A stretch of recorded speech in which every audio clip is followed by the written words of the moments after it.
friends, and hope you're doing well. So let's quickly recontextualize where we were, and in that regard, let's quickly look at what have been our achievements till now in the last week or so that we can begin with our session today. I think our aim today is to look at prototyping the business concept to business innovation in 9 aspects of business model canvas. So let's look at the different aspects of what we have achieved till now. In fact, I also thought of later on sharing with you some idea on product development to some extent. But let's hear from our teams quickly. What have we achieved, and is there are some challenges? Then we can look at in the first 5 minutes and then begin the session. Yeah, anyone can feel free to share their perspectives and challenges and those. I think Saurabh wasn't there in the last session. Yes. So I don't know how much Saurabh would be able to contribute at this point. But Mr. Prem was there, so probably he can Yeah, sure. do some kind And of. our other friends too. If While Rakhi and Manish, they have requested us to stay further or for this session as well. yes, So, sure. So probably you can have an open session with them and have them open answer. So just to give them 1 or 2 minutes of a background of the last session, so they are also at the same page. Yes. Perfect. Yes. Supreme Bhai, would you want to share anything specific? There's some kind of challenges or opportunities that you could see with your clients and customers, and based on that, there's something interventions that we can look at. One of the challenges actually I'm facing, and this program has substantially helped me to deal with it, is differentiating myself, and I do continue to face myself. It's not just about being able to, I'm pretty convinced that I do have strong differentiators, but when I'm dealing with the market, when I'm dealing with the customers, potential students and parents and even teachers, they are not really fully interested in understanding what I'm trying to tell them. They are not really so keen on understanding the differentiators. And at the end of all the conversation, at the end of all the convincing, they still ask me, so how does it stand out? So, the problem is the finer lines which really differentiate, what is available in the market and what's I'm offering, which I believe are very strong differentiators. The market is not actually aware. It is not the limitation of the product. It's rather more a limitation of how our potential customers are there. So sometimes I feel that it's better we don't tell them fully. This is how I've been, don't go into the granular explanation of what your product is all about, and just benchmark yourself against similar existing products, and then which they do understand. For example, if it's much of my program is based on coding, but it's a lot more than coding. So what I have learned is benchmark yourself against the existing coding platforms, but don't try to substantially bring out the finer details of it, because that will just confuse the customer, and that will also set them think, why do we, like one of the parents even asked me, why should my child study all this at this age? Even after I told him about NEP and all that. So the problem is they are not aware. So these are the things. Yeah. Excellent. So I think that's a good point there, that how do we, and that's very, very relevant for some of the startups that are in stage where there is a new offering for the market, or awareness in the market needs to be created in a manner where we may find things wanting.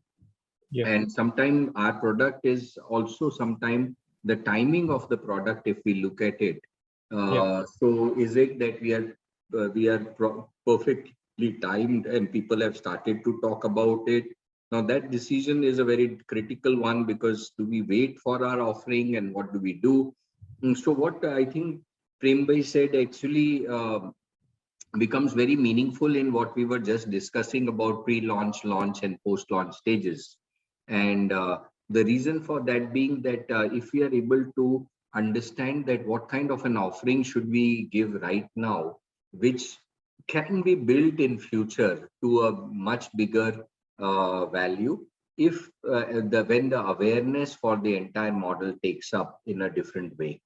So otherwise, creating awareness is a lot of hard work. And therefore, I appreciate what Prembhai said, that looking, benchmarking against the existing coding and then saying that this is how I am a little different from what they are doing. And because those are the things that are already acceptable in the market.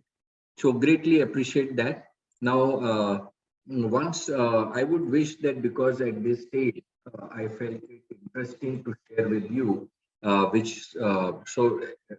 before we actually get into, because some of you also must have heard what I was talking about in terms of the business model canvas and those things. And but before going into that, I wanted to share with you something which I found could be really useful to us at this stage, is something like this model that we see here.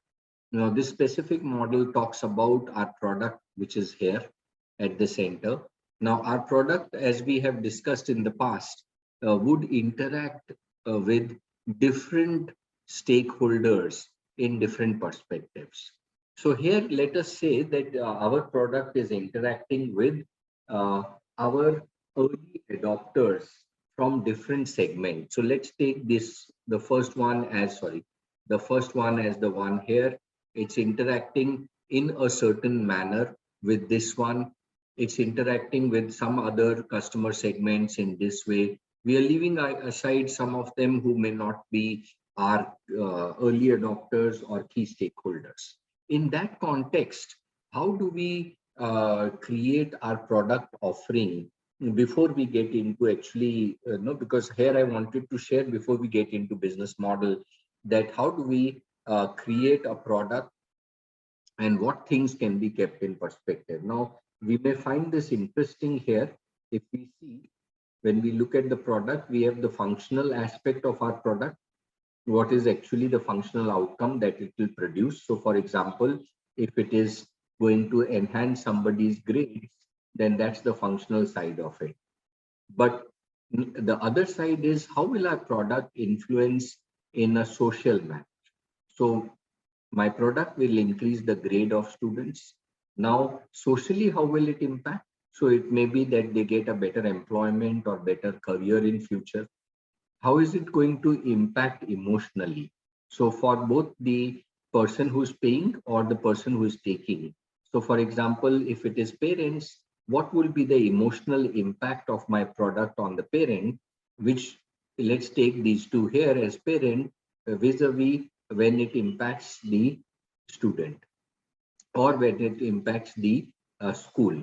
What will be the symbolic aspect of the same? And of course, the final is what is aesthetic. In our case, aesthetic is not just the look and how it looks and feels, but it is sometimes also certain features that we want to communicate through the aesthetic one.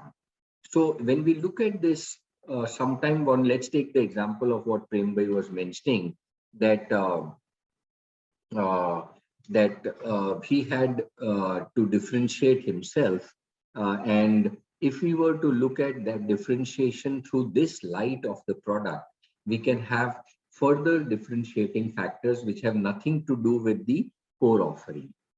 So if our core offering is the, let's say, coding, and we say that by learning coding, somebody is able to develop functionally these skills, but social impact of coding, emotional aspect of the impact of coding, symbolic, like people call specific community nerds. Now, that's a symbolic thing. Somebody is learning coding. What is the symbolic application of it? What does it signify to others? And so before we actually create a business model through the proposition, I thought is interesting to share that can we look at the product aspect a little bit so that we can look at it through this specific lens. Now, why these all are shown here, that different people may have different aspects to look at. Like, for example, if a school principal is looking at a model here, they may, one of the early adopter school principal may look at putting my school in the league of schools that do this activity. So that's more about a social thing. Now I say, when I do this specific thing, I get into a community of coding community across the world. So I'm symbolically being present there. People will refer my name. They will be associated in that way. If I look at a school principal from aesthetic perspective, what are the exhibits that can emerge from the outcome of this coding activity? So I'm not just saying our product is only a what we create in coding. The product is an extension of that. The services that what will emerge and what. So suppose they participate in an Olympiad on that area and then they are able to win something, the students, then our product is aesthetically also servicing that area, though its functional aspect is not to win a competition, but aesthetically it is supporting that and may make somebody more excited about it. So while we look at our product, it may be interesting to look at it through the lens of different early adopters for it. And with those early adopters, we may find different aspects of these 5 things mentioned here may appeal to them very differently. So it may be wise, therefore, to create our business, our product through the lens of what we see here. And that is a good exercise that I think all of us can actually do, because like we were discussing right now, sometimes what looks like aesthetic in our product is misunderstood. Aesthetic is not just the look and feel of it. It is a look and feel of the results that can be created out of our product too. So it's not a Lego block that we put together and create. What will be the application of the Lego block in the science subject, and with that, what will be the outcome that the students will derive could be aesthetically or visually appealing to a school principal or a parent. So that's what we are talking here is, can we look at our product through that specific lens before we put our product in the business model canvas. Now, continuing the same, I'll skip this and straight come to now certain aspects that may help us at this stage, because both what's happening is that we have covered a lot of aspects of business along with when we started our core concept. So we looked at the proof of concept point of view and proof of concept, and then we moved to a closer to minimum viable product. But while we go to closer to a business, we are also thought it necessary that can we pay some attention, and these slides could be useful to all of us. So just taking us through that, if we look at the first 2 aspects, technical feasibility of our product. Now, some of us can please give us some direction so that we can discuss about technical feasibility. Now, if Prembhai, if you may share a little bit on the technical feasibility of your product, will that vary when you look at it in a pre-launch, launch and post-launch stage? And if so, what kind of a technology inputs will be required, which may be very different that you need today, which you may need when you are selling 5,000 boxes? Will that be different? Or will you need the feasibility of what you are proposing right now? Will that remain? or will that change over a time? Actually, you are on mute. Now, friends, we are taking example of Prem Bhai because he started off the session, but I would appreciate if others would also want to bring their examples. We can, like in the previous session, we can have those examples too. Yeah, please. As far as the technical feasibility itself is concerned, I have done quite a lot of work on it. So I think I have frozen the most reliable technology that I'm going to adopt.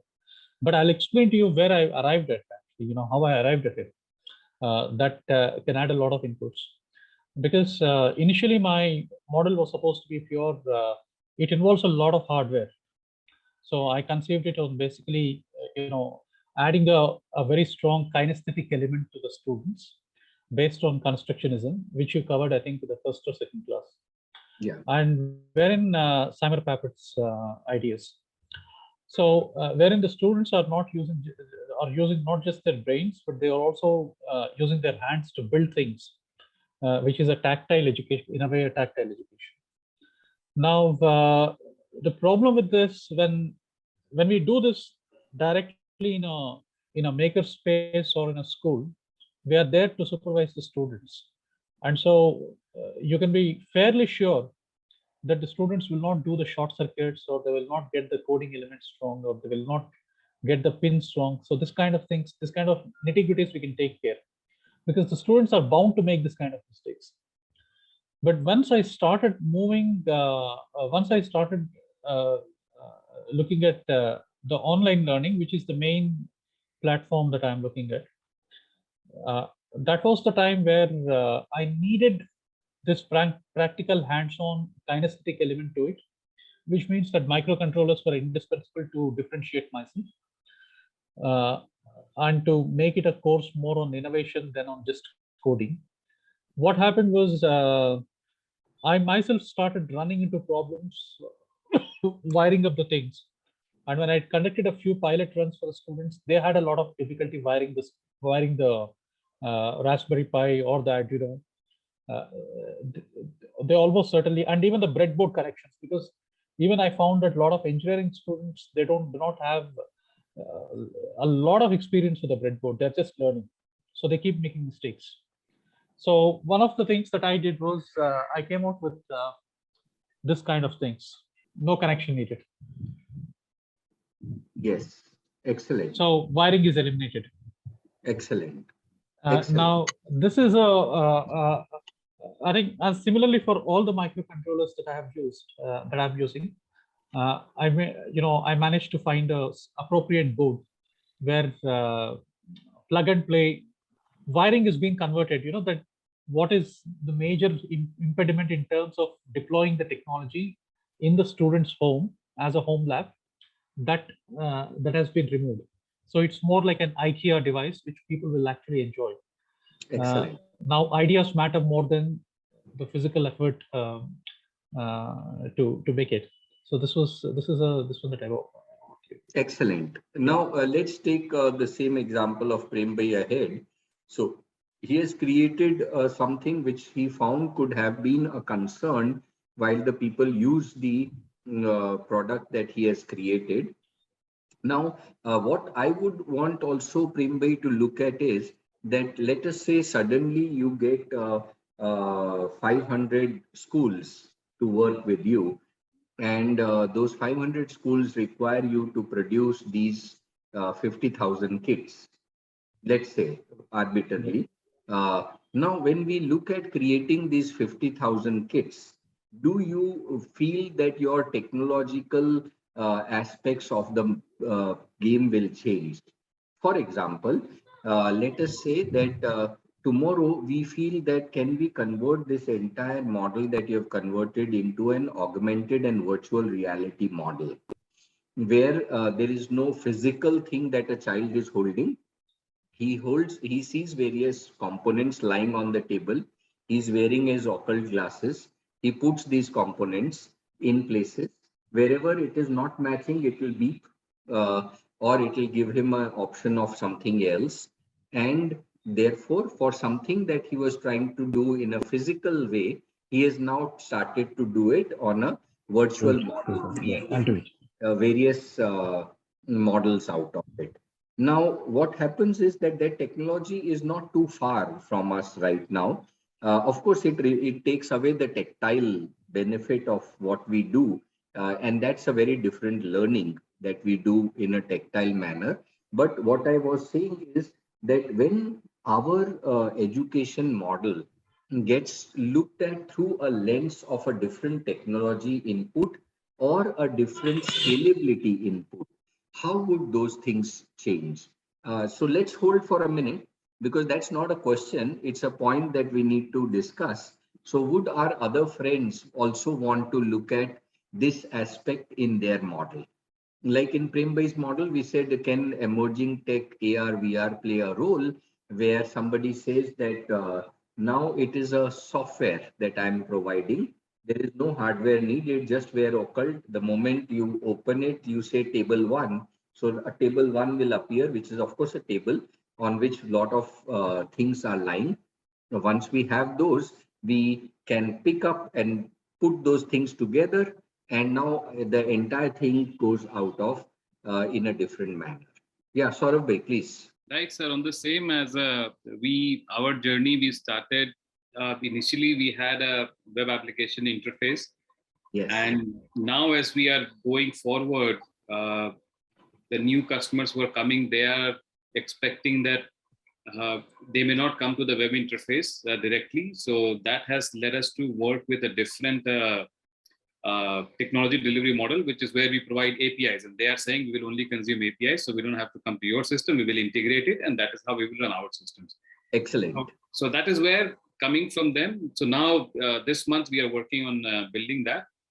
And the second thing which has come on the business side of things is that instead of always trying to emerge directly, and this was coming from some of the previous sessions on the business modeling of it, instead of a direct end user approach, now we are also starting to do some partnerships where we could co-brand and co-sell with someone else and get our solutions in front of the customer, because they have been interacting with the customer for a longer period of time, or they are present in a geography which we don't have access to, right?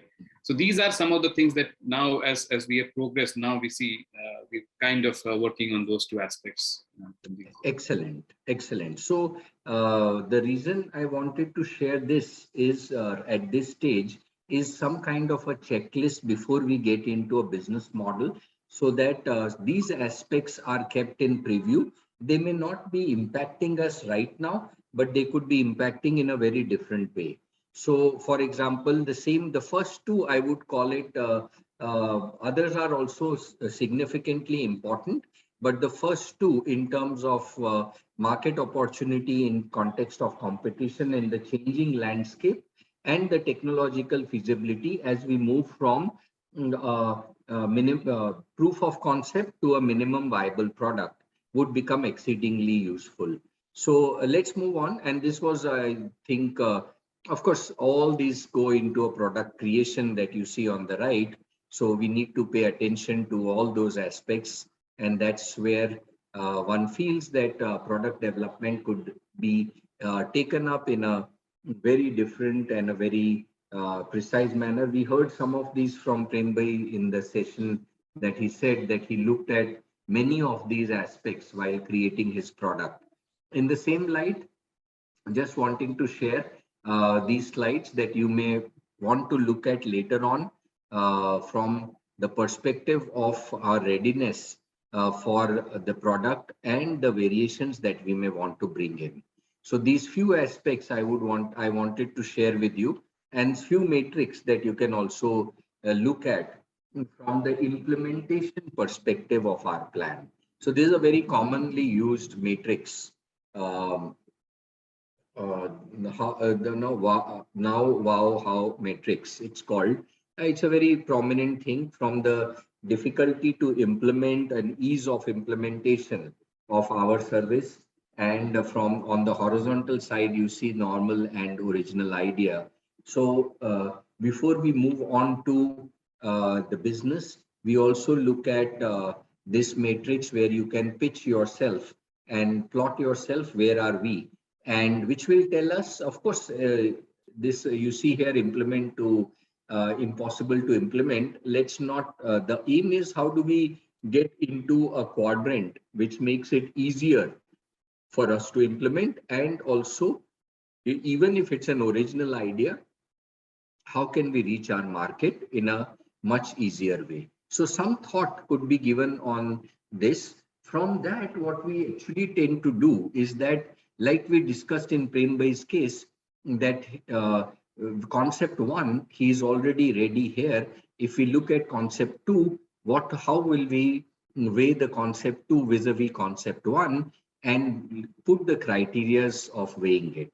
So when we look at a business model canvas, it would vary from the value proposition to a final solution that we are creating.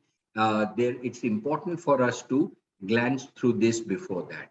Now we come to straight away. I mean, this I'll give to you later on. I thought of using this. Let's go back to where we want to create now the business model. In the previous session, some of us who were present in the previous session, we will actually now take it up from a stage where we left the previous class and move on to looking at the business model in light of what we've just discussed. So just give me a second and I'll launch that and pick it up where I think some of our other friends also heard a little bit what we were discussing. And since this session specifically aims at talking about innovation in the 9 aspects of business model, so let's look at some of those aspects. Okay, so now Prem Bhai and Saurabh Bhai and a few others. Are there some others in the pre-stage? I recollect you both, but is there someone else from the incubation stage program? Only 2 I can see, Rohit ji. Only Yeah, Prasad sure. and Saurabh. That's it. Okay, so therefore we can be very specific because this one is addressing them directly. Have we created beyond the lean canvas to get into the business model canvas, Prem Bhai and Saurabh Bhai? Okay, Prem Bhai is saying no, if I can understand. So the question here was, and let's see if Saurabh Bhai can also be around.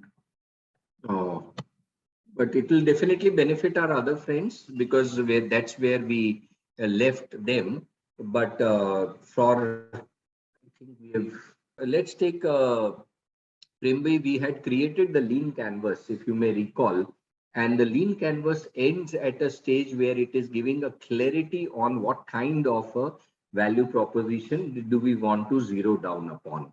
So based on that, we had finally arrived at that this is my solution that I want to have. Now, how do we create innovation in the business model canvas? So business model canvas is something that looks like this. And that's a very familiar thing. But to move on, how do we produce innovation in the same? So let's start by the very specific customer segment. Now, let us look at any of the case study. Anyone would want to suggest their case and we can take up that how do we produce any innovation in customer segment? Anyone would want to, otherwise we'll go back to Prem Bhai's example because that he had already started. But anyone else would want to share on their product and customer segment? Okay, let's go by then Prem Bhai's views.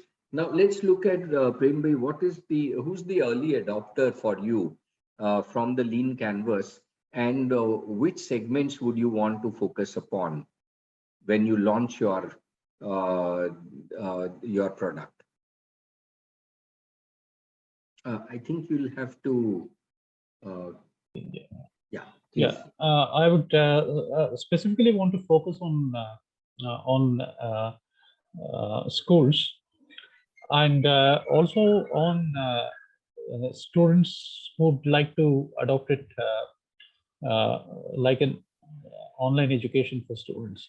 So because Sure. these are going to be online classes, and that come in about 3 to 4 modules, Okay. and primarily for children over 13 years of age, 12 to 13 years of age, and up Perfect. to 16 to 18 years of age. Perfect. And also suitable for degree students with some modifications, which I'm also going to introduce. Perfect. Now, so this is the age group that I'm looking at. So yeah, that's it. So yeah, and by the way, I've actually, I do have a canvas which I prepared very long time ago. About Yes. nearly a year ago. Sure. So I Sure.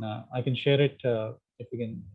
Yeah, no, that's fine. We'll look at it. But now what we are talking about is how do we produce innovation in the same? So what we are looking at is, let's take a customer segment. You shared with us some customer segments. What Yeah. comes to my mind, something quickly, is Yeah. a few things here. One, there are a Department of Science and Technology runs science clubs in Yes. schools. So Yeah. schools are, some of the schools run a science club in their school, and they also cater to nearby schools. Yeah. Now, if I look at what you are offering, the science club is a direct application of what your product is offering. I want to bring all the subjects together. Yes. Yes. So yeah. So all the let us. STEM. Yeah, STEM subjects, but let's look at science club. Now the Yeah. customer segment changes from schools to science clubs. Yeah. Now just think about it, that suppose our customer segment now is a science club, then Yeah. who is our stakeholder? Yeah, others, I hope others are listening, because we are trying to talk about innovation in customer segment. Now, suppose we say that our science club is our customer segment, then Yeah. who is a stakeholder? The- So let me address that, Yeah. because this a little familiar with that area. So Department of Science and Technology becomes our stakeholder, because these science clubs directly come under DST. Now, each Okay. DST is present in each state. We have a Department of Science and Technology. This Department of Science and Technology has a budget of roughly 30 lakhs that can be sanctioned locally for any interesting project that can be launched in their state. Beyond that, it goes for a central review. So it is escalated. Now, in Prem-based case, suppose he approaches Department of Science and Technology and says that this is a program which I have for science clubs. It will impact so many people. I want you to sponsor this program, and these are the benefits of it. His convincing schools will become not a channel, but his going to DST will take him to straight away. They will give 50 science clubs. Those 50 science clubs may address 10 schools each. Yeah. So now what we are saying is that, looking at our customer segment, can we look at an innovation in that so that our product is completely taken in a different manner here? Now, what happens is, if we are going through the science club, and if we are going through Department of Science and Technology, you don't need any money from the school. Yeah. The money is coming from DST. The school is an implementer of this science club. So now the whole proposition that we had would change. Like, for example, I remember a few years back, the proposition that was presented to the DST was that we will give this project, it will impact 200 science clubs, roughly 60,000 students will take it up in a year. At the end of the year, let them put up an exhibition at Science City. Now, the Department of Science and Technology got excited hearing 60,000 interesting innovations. Which was not difficult, because the whole program was designed in a way that when children do something like you have your program, they will come up with some small innovations, some small kind of outcomes and those aspects. So for them, the value proposition was not that children are learning science. The value proposition was 60,000 innovative projects displayed at Science City, which the education minister can come and appreciate. Yeah. Now, why I was talking about, now let us connect this to our product before, the diagram that I was sharing. The product at the center, functional, emotional, social, and those kind of outcomes of a product will change when our customer segment changes. In this case, when we are going to sell to a school, that would be a different outcome that our product can produce.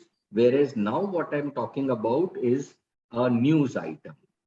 It's a news that will come in paper saying that my solution has brought about, let's not say 60,000, but 5,000 innovations in the state, which becomes a talking point for the education minister. Yeah. So sometime our program, when we have a product of a kind which is early to the market and where awareness needs to be created, a different customer segment approach can actually take it in a different way. Now let us take another customer segment for Prembhai's thing. Let us say there is a space application center, and space application center wants to promote and create awareness among the children about space programs. And Yep. those space programs require certain kind of understanding of circuitry. Yep. Now, if SAC promotes this program or ISRO promotes this program saying that if you take up, come to us, we will, on weekends, we will, I mean, they keep their things open for public and young people always visit such places. If that program was to go through now, our customer segment is SAC or ISRO. For SAC and ISRO to run this program, their value proposition will be completely different. Now let's talk about engineering colleges. Engineering colleges running this program as an orientation program, like IITs run a certain orientation program when students join, that if they are some are found wanting in maths or some topics, they run a pre-program before students even start the full-fledged program. Now, if this becomes a precursory program to engineering, saying that at least this much should be known. Now, a proposition to a college is not that we are giving this program for our children to learn, but the proposition is whoever comes to us, we build a basic understanding before they even start our program.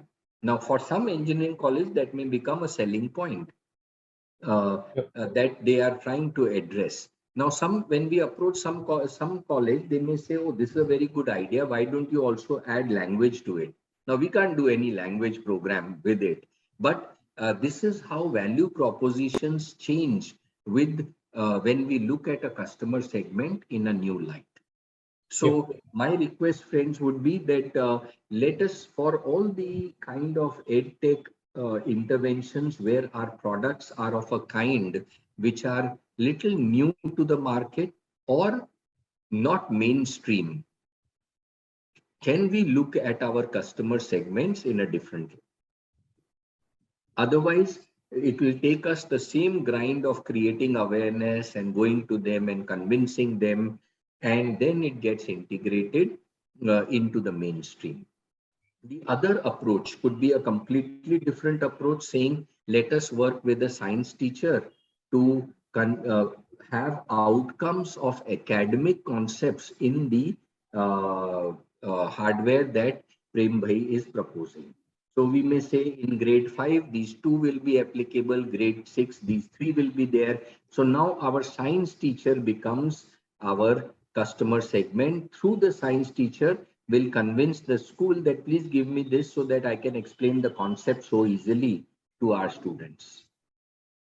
So sometime the customer segment innovation becomes interesting. And where can this all come from? Is coming from early adopters. So the early adopters that we have will give us an outcome to these. Yeah, let's move on. So once and I'm going to share with the slides with you so you can look at it in a different light. Now, can we change the whole value proposition of our offering? This I would request anyone else may want to also contribute. Anyone else who may want to share? How do we change the value proposition? Customer segment is fixed. We have the customer pain gain and we have our offering. Can we change the value proposition? So the key sentence here are, I think, the ones marked in bold. If you can just quickly read through it. Sometimes we understand the value proposition as only a product thing. But now we are talking about a business or a company offering. What could be a disruptive offering, or what could be a bundle or aggregation? In Prem Bhai's case, what do you see, Prem Bhai, as coming in as an aggregation? So yes. Yeah, in my case, the most disruptive addition would be the students are directly relating the concepts and ideas to the practical world, the way real innovators and scientists actually come out with their products. So this was exactly the way people like Steve Jobs or Edison, they went around beyond their curriculum, beyond their school curriculum to develop their products. This is the way they actually learned. Most innovators are self-taught. They're not but then they related to the concepts of science at a very young age through their own means, practical education, through their own practical tinkering. Even if you take Richard Feynman, he did the same. Einstein did the same. So we are now institutionalizing that kind of an approach, and we are offering a formal platform where the students can pursue this kind of education in parallel with the school curriculum. So while they are doing this, they also develop a strong precursor approach to the future engineers or scientists that they want to be. And it's a process of self-discovery as well. Like often a lot of parents ask me, what course should my kids study? What is mechanical engineering? What is I find it a hard time to actually guide them because they don't have a basic idea of even when I explain to them, when we go into the details. Now in a program like this, they are able to navigate around and they are able to relate themselves to a particular area of engineering because this is cross-disciplinary. The real world doesn't exist in terms of narrow divisions. It exists as a whole where all divisions matter. So that's right. Where that's quite a disruptive value which I'm proposing to the customer. Got that. Now let us look at what you just shared and look at the value proposition of what you are offering through a new light. Now, when I talk about innovation in value proposition, can we also look at through the light of new higher education policy? The higher education policy says that the program should be multidisciplinary. There should be certain project orientation and connecting it with real life. Now, suppose we were offering this kit as a kit that can help develop multidisciplinary learning among college students, then it becomes an interesting proposition for the colleges or universities to say that I run a program which helps the several colleges and students and stream to work together on a product which is something like this, which is multidisciplinary learning. One.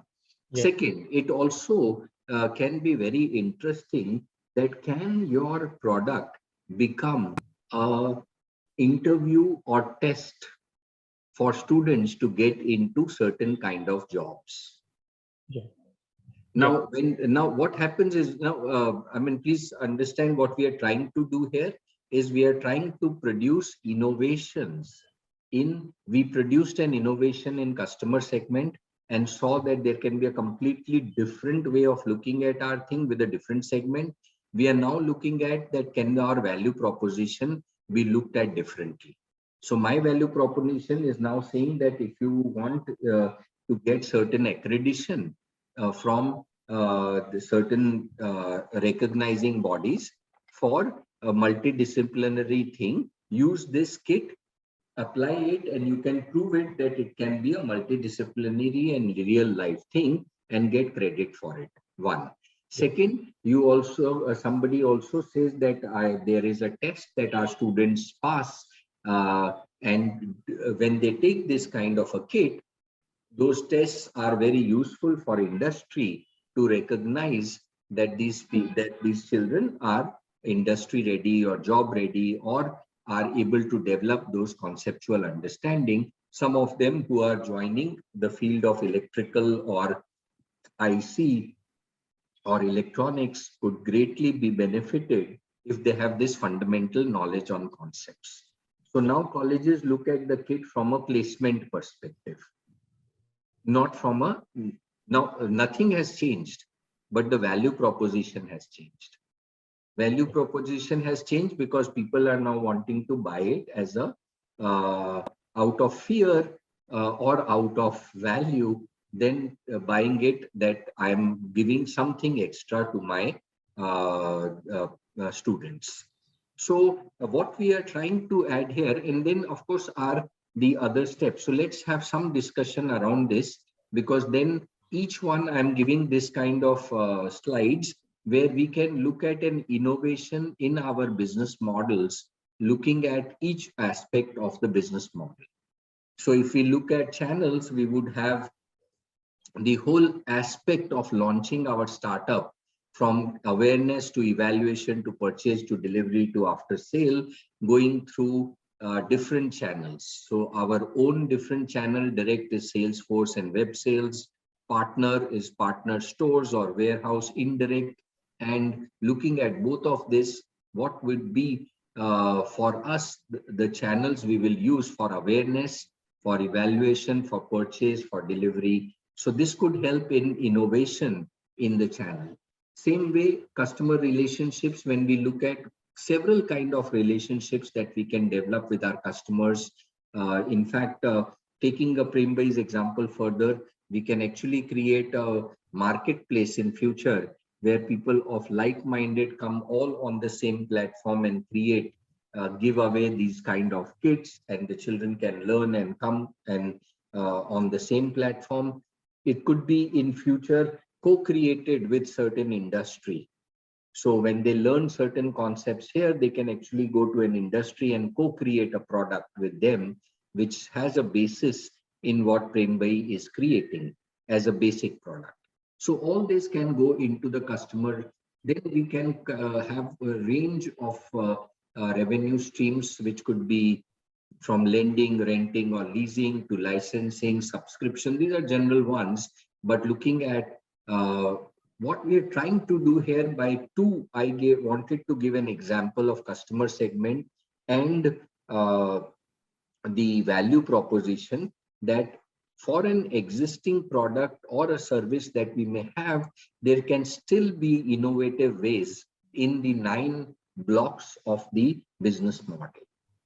So what my suggestion, Prembhai, would be that if you can take out that 1 year business model that you had created in past, keep your lean canvas in front, and then look at that, can you innovate in any of those to come up with a new kind of an approach? Yeah. So then further talking about the other aspects of business model canvas, which I will share these slides with all of us so that you can, and then partnerships would be there, and then cost structure.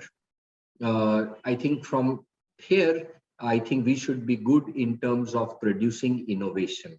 So today in the session, we created innovation in 2 aspects. I would request that can we think of at least one in different aspects and come up with some innovation in our business model, or use business model as a tool for innovation. Yeah, we'd like to hear something from Sneha and Saurabh, please. Yeah, is our in-house resource. Oh, so then we have Prembhai here. Only So, Prem and Saurabh.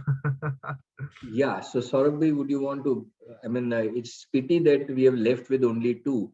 But I hope, Karan bhai, that they have moved on to being supported on the startup side actively. I'm sorry, I didn't get you, sir. Can you repeat? Have we also onboarded them to support them actively in their startup activities? Yeah, we have. Okay, great. So then, since there are two now, what we can do is for next time, we can just see that can we go into a mentorship session also with them. So we will carry out the subject, but since there are now two players, we can actually support them by actually mentoring. In between, I got a message from Pembai. He needed some support on one or two aspects. But what happened is that because it was my time was, I was not able to find time. I couldn't actually talk to him.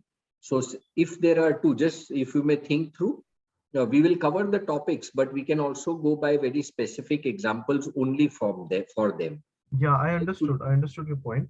So we can definitely look at that. So once this meeting gets over, let's connect on Monday and review every startup. Perfect. Okay? And then we can plan it out accordingly for the next classes. Okay. Perfect.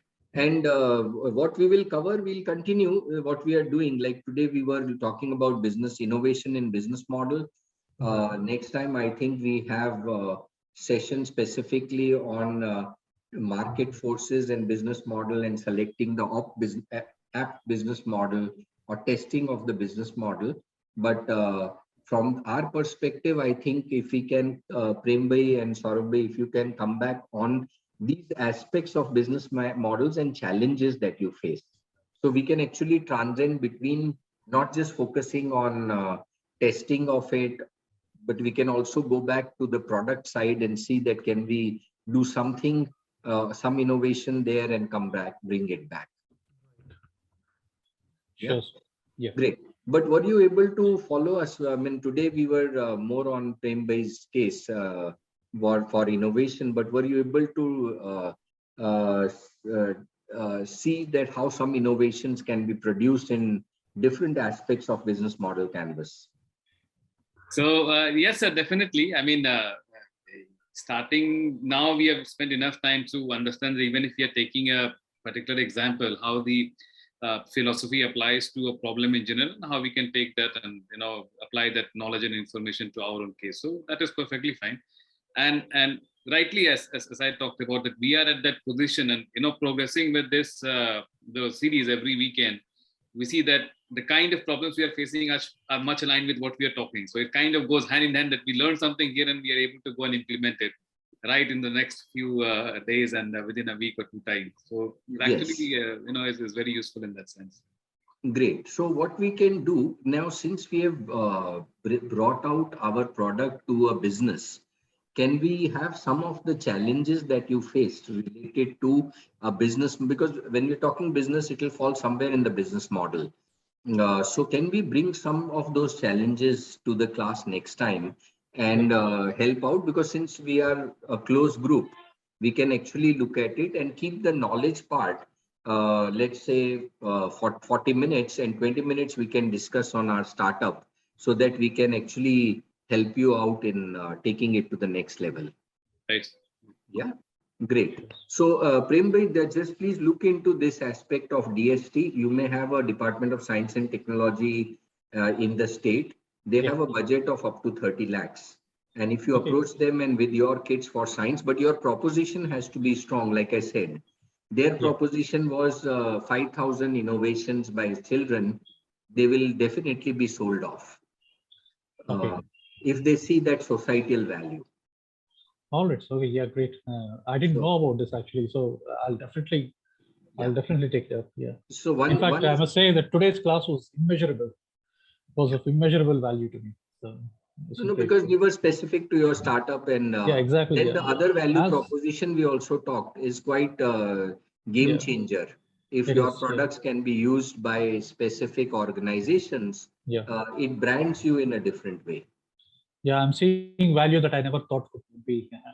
No, that's actually the aim, that can business model be not looked at just as this is my business, but I can innovate this business and come up with complete game-changing disruptions. Yeah, unlock the intrinsic. Absolutely.